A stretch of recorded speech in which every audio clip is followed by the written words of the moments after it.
Life Untethered Coaching.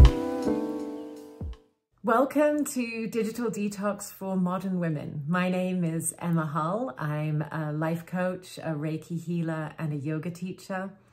And my purpose in life is to help you to cultivate the confidence so that you can rediscover and reinvent yourself and live your authentic dream life.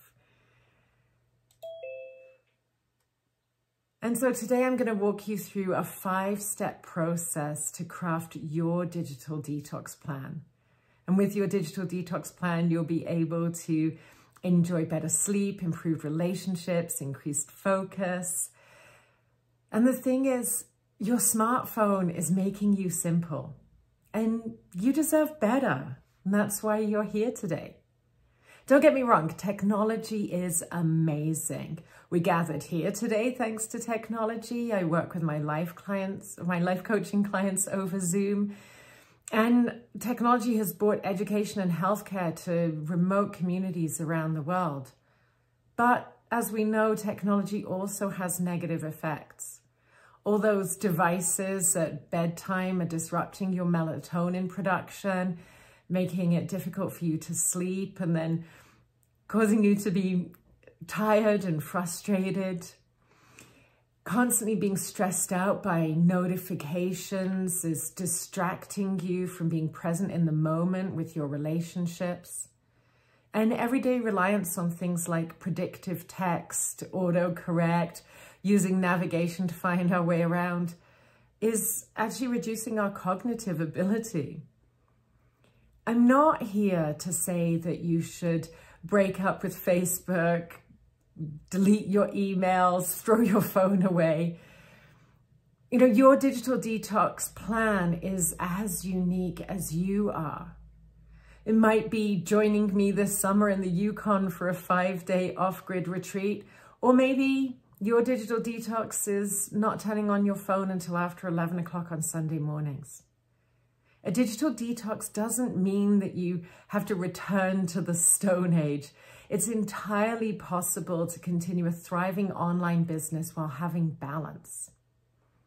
This is about taking control of your relationship with tech instead of your phone running your life. I invite you right now to show yourself some respect.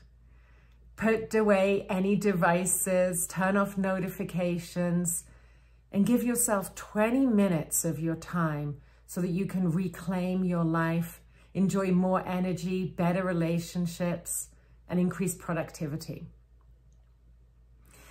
You're here because you know that you've got a bit of a problem and you want to change it. And that's wonderful. Well done. Give yourself a pat on the back, because really the first step is recognizing that you have a problem and how it's affecting you.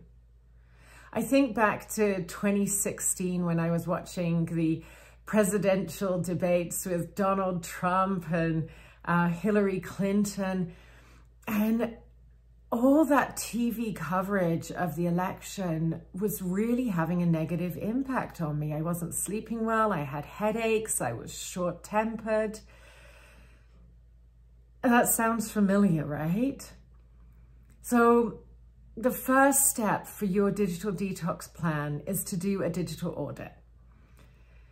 Don't be harsh or judgmental with yourself as you do this. Instead, try to be a neutral third party, a neutral observer, and make a list of all the ways that you use technology in your life.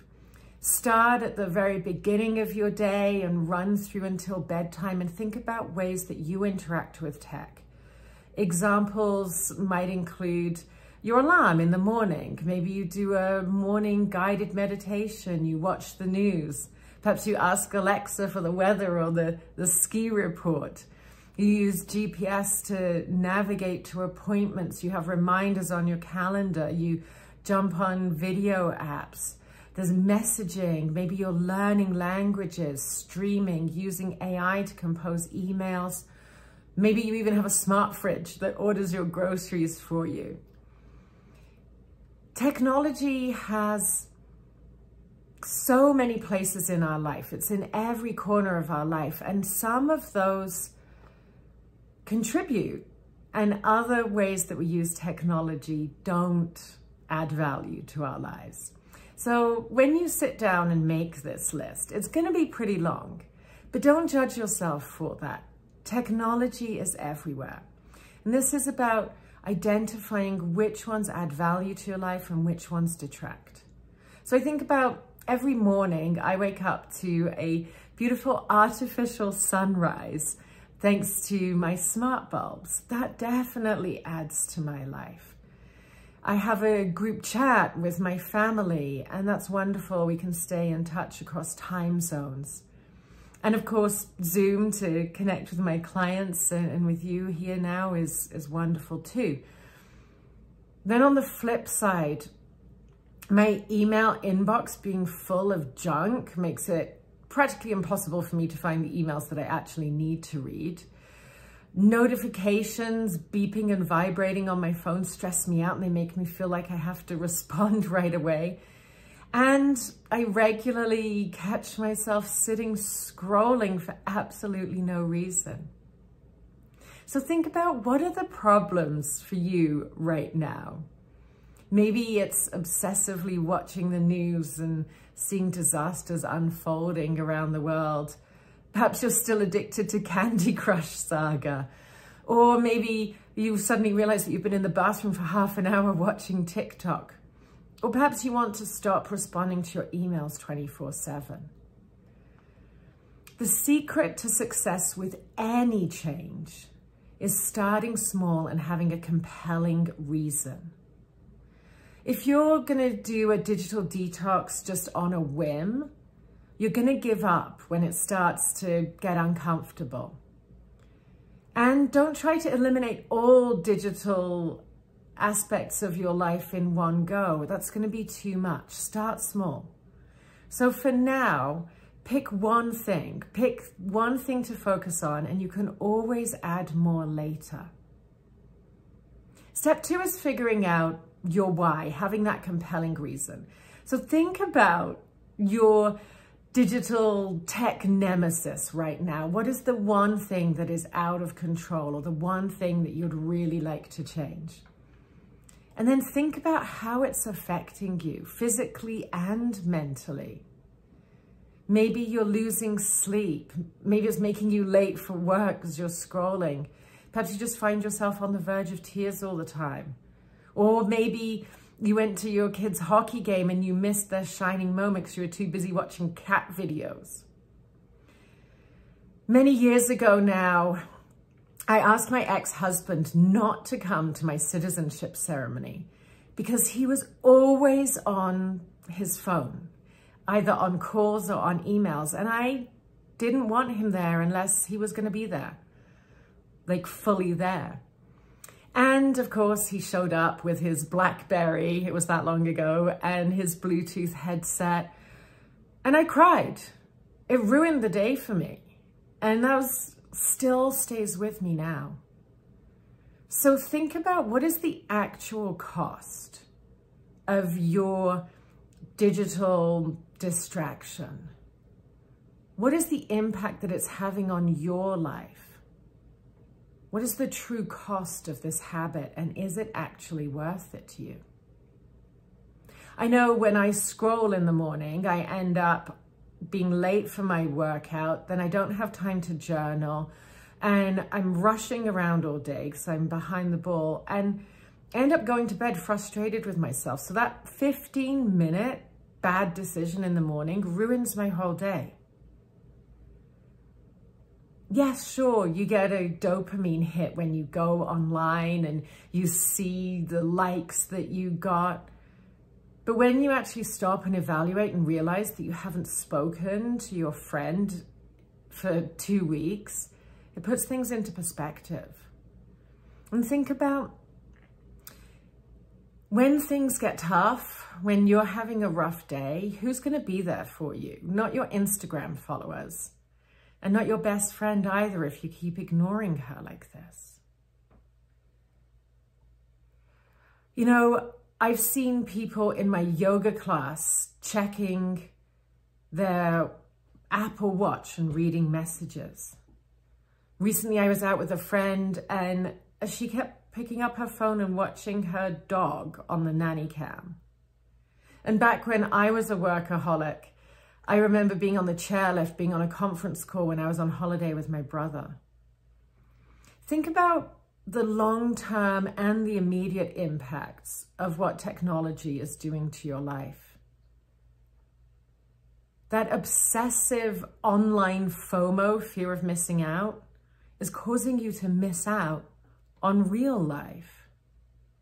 That yoga client, she'd invested the time and the money to come to a yoga class and then chose to disrespect herself by bringing text messages into the class.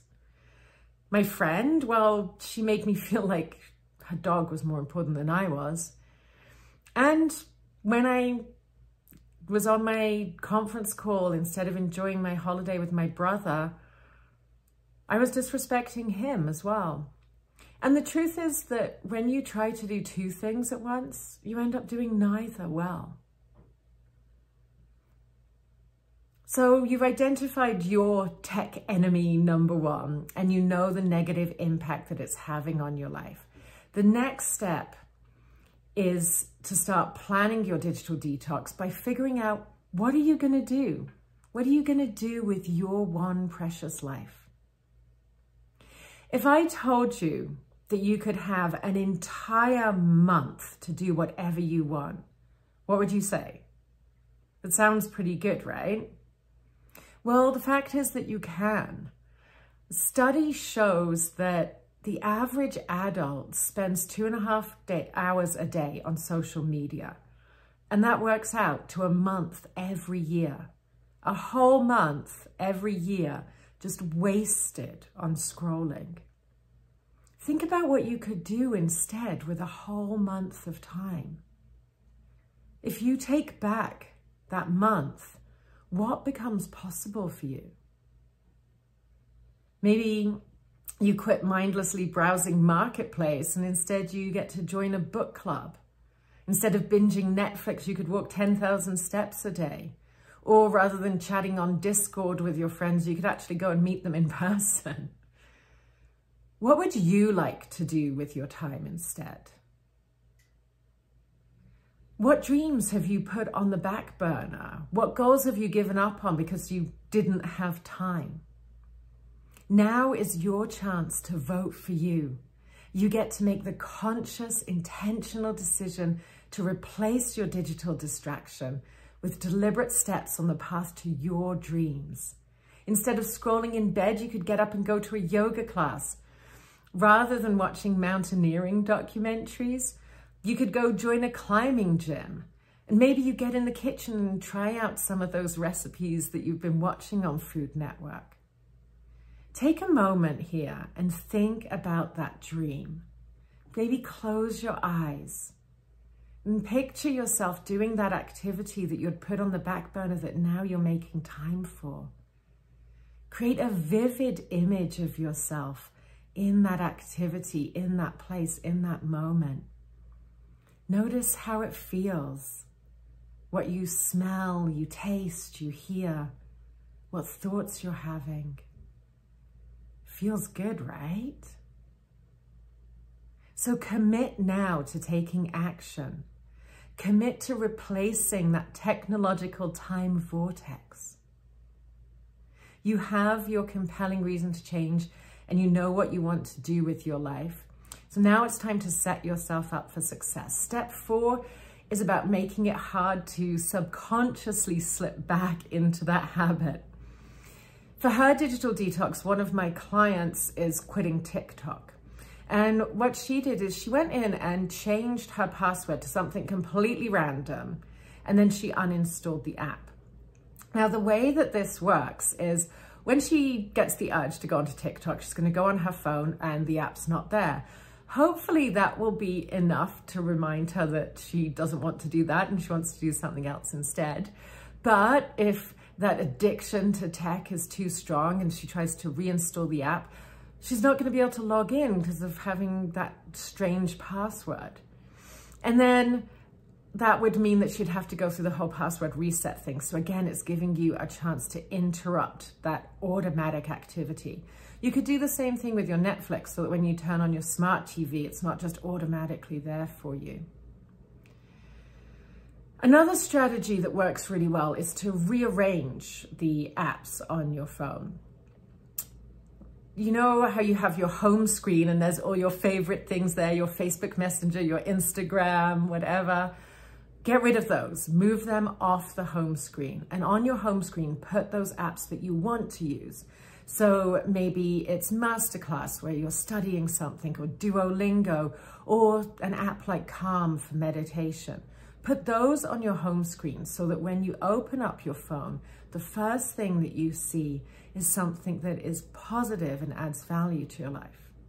And then take those other apps, the ones that you still need, so you haven't uninstalled them, but you want to limit your use. Take those and put them over 3 screens over and bury them down inside a folder.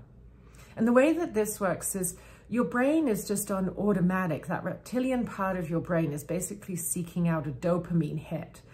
And it's just automatically going there. But because you've put these stumbling blocks in the way, these barriers, it gives your thinking brain chance to catch on to what's going on and interrupt and stop that behavior so that you're not just automatically doing those things.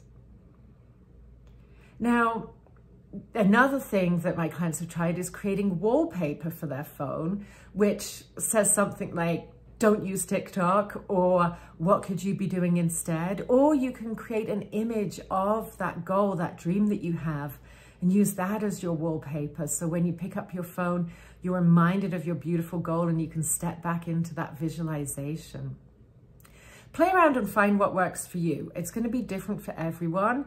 And what works for you is also going to change. So you'll get used to one thing. Whatever we have in front of us, we become accustomed to it and it no longer has that effect.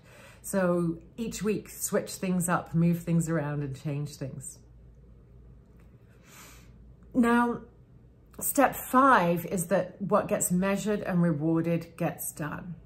If you don't pay attention to the impact that your digital detox is having, then you're not going to keep it up. Your brain will start lying to you and giving you reasons to give up and slide back into that familiar habit. So keep track of your progress. Print out like a simple daily checklist. Don't do a checklist on your phone. You're trying to get off that thing.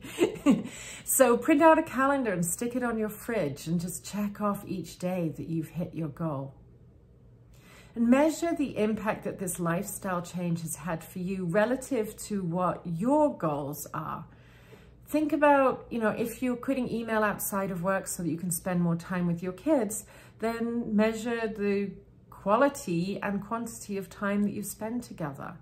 If you want to exercise more and lose weight, you would track your workouts. If you banned devices during date night to increase intimacy with your partner, then measure that. Evaluate your progress and be open to making adjustments, but don't use this as a get out of jail free card for just giving up on your detox. This is about evaluating if it's just not working for you, what can you do instead to help it work better? And then my clients hear this from me all the time, plan rewards to celebrate your success. So think ahead, what are you going to do at the end of the first week to reward yourself for having gone without your app? Maybe you go out for lunch at that new sushi restaurant, or perhaps after you've spent a whole month not shopping on Amazon, you go down to the local shops and buy something direct from the creator. After a whole year of traveling around without using GPS, maybe you treat yourself to a vacation. Just as your reasons for doing a detox are personal and individual, so are your rewards. Make your rewards relevant to you. Maybe you could combine your reward with a detox and join me on that off-grid vacation retreat up in the Yukon this summer. There's definitely no cell service there. Remember, you have the power to take back control of your life. You get to see where technology is helping and where it's hindering you. You get to make the choice. You get to decide how you spend your time, and you get to reap the rewards of that. What are you going to detox from, and what are you going to do instead? You have the tools you need to get started on your digital detox plan. Step 1, you carried out that audit of tech, so you know how much you use your devices and which interactions contribute and which ones take away. Step 2, you identified that main problem for you and the negative impact that it's having, and gave you your reason to change. Step 3, you made that plan for how you're going to spend your time instead. And then you devise strategies to help you stay the course. And finally, step 5, you now get to track and measure your success. Like any change, it's going to take time to adjust. So don't try to make too many changes all at once. Pick one thing and focus on that. Allow yourself time to get accustomed to those shifts before adding on more. And of course, if you would like more support with your digital detox, definitely email me or reach out to me on social media. Thank you so much for joining me today. The light in me sees the light in you.